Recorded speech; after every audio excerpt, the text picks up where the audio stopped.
La visión de Carlos Clerici. La otra agenda.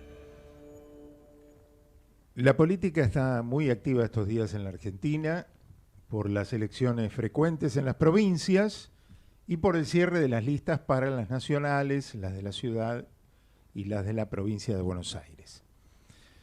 La gran sorpresa del cierre fue la del oficialismo, que empezó cambiando de nombre, del Frente de Todos a Unión por la Patria, siguió con la pelea de tener o no tener internas, que Scioli se tenía que bajar a 48 horas de la difusión de la fórmula Guado de Pedro Juan Mansur y a 24 horas la fórmula definitiva de Sergio Massa y Agustín Rossi. ¿Qué pasó con Scioli? Que desafiaba a todos con su candidatura y de golpe se volvió a Brasil diciendo que no quería ser conflictivo. Guado, que pasó de ser el heredero de la generación diezmada a ser Guadito, según las palabras de Massa, con los afiches en el bolsillo, o Mansur, que de ser el elegido para captar los votos del norte del país, a dejarle lugar a Agustín Rossi, que no tiene peso ni en su provincia, Santa Fe. Y el elegido fue el ministro de Economía, que ahora convivirá con los dos cargos, el de ministro y el de candidato, con una gran tensión. Uno se pregunta, ¿qué prometerá? ¿Romper con el Fondo Monetario con el que negocia diariamente para conseguir apoyo? ¿Quejarse porque como probable próximo presidente va a recibir una economía con el 140% de inflación? Difícil tarea la de Massa.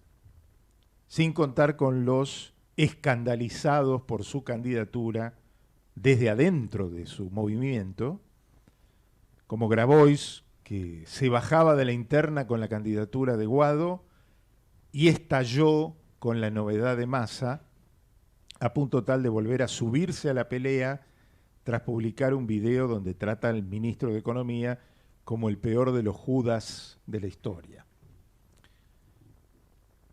En la provincia de Buenos Aires se repite la fórmula del 2019 con Kicillof y Verónica Magario, en el medio de un duro enfrentamiento entre el gobernador y Máximo Kirchner, aunque no se crea, que quería filtrar a Martín Insaurralde para el máximo poder bonaerense. A Guado le queda el premio consuelo de estar al frente de la lista de senadores por su provincia. En la capital federal será Leandro Santoro, el candidato a jefe de gobierno, y Matías Lamens, el ministro de Turismo, como cabeza de la lista de legisladores porteños.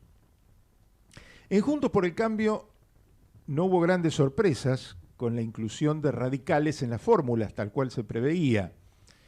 El previsible Gerardo Morales con Larreta, a pesar de las horas de tensión que vivió en Jujuy, lo que hizo retrasar un poco la confirmación, y la decisión de Patricia Bullrich de quedarse con el mendocino Luis Petri, el más afín ideológicamente con Patricia.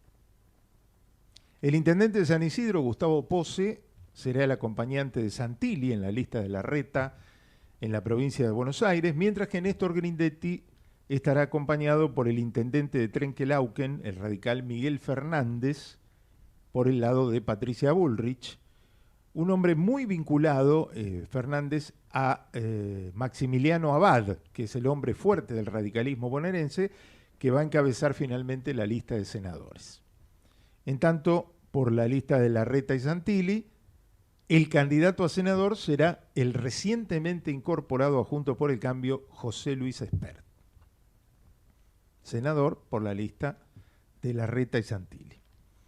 La otra noticia del radicalismo bonaerense es que Facundo Manes bajó ayer su precandidatura a presidente de la Nación, teniendo en cuenta que sus correligionarios se repartieron entre las fórmulas de Larreta y Bullrich, y Manes no arregló con nadie del PRO, y entonces, bueno, en la UCR lo dejaron solo. así que se quedó sin nada. Lo mismo hizo Elisa Carrió, finalmente bajándose y quedando como candidata del Parla Sur en Buenos Aires. En la capital federal, López Murphy ya había días pasados acordado bajar su precandidatura a jefe de gobierno para allanarle el camino a Jorge Macri en su lucha interna con Martín Lustó. Lo de Milei estaba un poco más claro desde antes, pero se le fueron cayendo los soldados a último momento y también esto tiene que ver con la caída que se nota en las encuestas. Ecomedios. Y también digo esto que se nota en la caída de las encuestas de Javier Milei y de algunos desaciertos personales en la campaña. En las listas de diputados nacionales por la provincia aparecieron los nombres de Berti Venegas Lynch y la periodista Marcela Pagano, y en la ciudad la economista Diana Mondino. Pero los malos resultados en las elecciones provinciales para las huestes de Milei no ayudan a las expectativas futuras, aunque, como siempre digo, la gente es la que finalmente decide con el voto. Hoy están las elecciones en Córdoba y Formosa, casi sin participación relevante de la gente de La Libertad Avanza.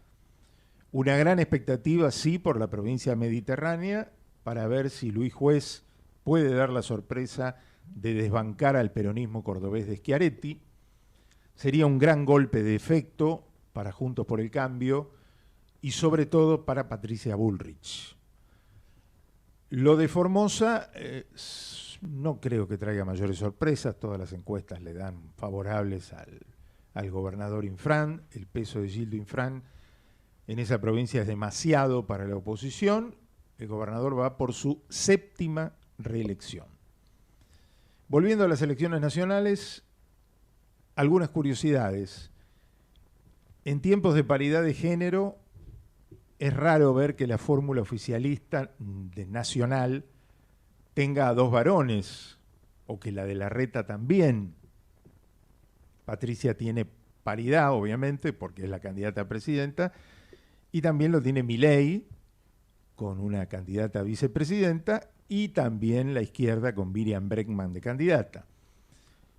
Veremos si algunos militantes o representantes del Ministerio de la Mujer o del colectivo de actrices se quejan de tanto machirulo en estos tiempos de cupos femeninos.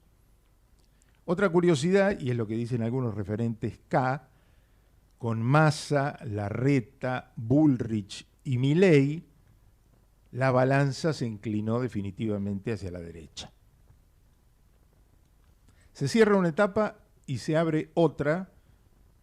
Pronto vendrán las insoportables campañas publicitarias en los medios de cara al 13 de agosto, pero el desafío mayor de estos días es cómo ahora hará Massa para convivir con las dos situaciones.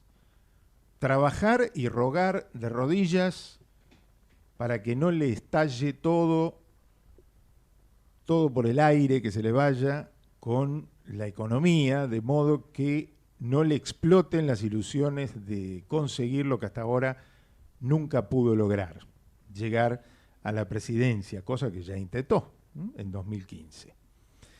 Esperaremos por las próximas encuestas. La última que me llegó de Jorge Jacobe, con las imágenes de los referentes, muestra que en imagen negativa solo Alberto Fernández y Cristina Kirchner están por encima de la imagen negativa de Sergio Massa.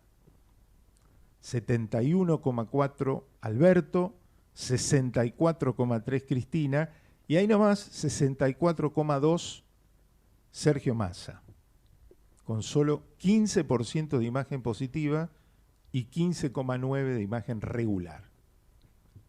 La verdad que poco para tener aspiraciones y con un frente interno al que le cuesta demasiado aceptarlo.